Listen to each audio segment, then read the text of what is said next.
আপনি জানেন কি মাত্র একটি পুদিনা পাতা আপনার শরীরের ৪টি বড় সমস্যা নিমিষেই দূর করতে পারে। আসুন জেনে নেই এই পুদিনা পাতার উপকারিতা। ১ নম্বরে রয়েছে হজম শক্তি। খাবার খাওয়ার পর বদহজম বা পেটে গ্যাস হলে ৪ থেকে ৫টি পুদিনা পাতা চিবিয়ে খান। নিমিষেই পেট হালকা লাগবে।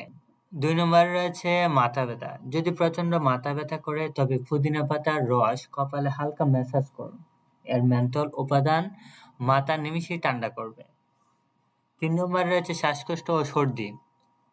গরম পানিতে পুদিনা পাতা ফুটিয়ে তার ভাপ বা স্টিম নিন। বন্ধ নাক ও বুক জমে থাকা কফ দ্রুত পরিষ্কার হয়ে যাবে। ৪ নম্বরে রয়েছে মুখের দুর্গন্ধ ও দাঁতের যত্ন। প্রতিদিন সকালে পুদিনা পাতা চিবিয়ে খেলে মুখের ক্ষতিকর ব্যাকটেরিয়া মরে যায় এবং শ্বাস থাকে সতেজ। প্রকৃতিতে লুকিয়ে আছে সুস্বাস্থ্যের আসল চাবিকাঠি। এরকম আরো হেলথ টিপস পেতে এখনই চ্যানেলটি সাবস্ক্রাইব এবং ভিডিওটি লাইক করুন।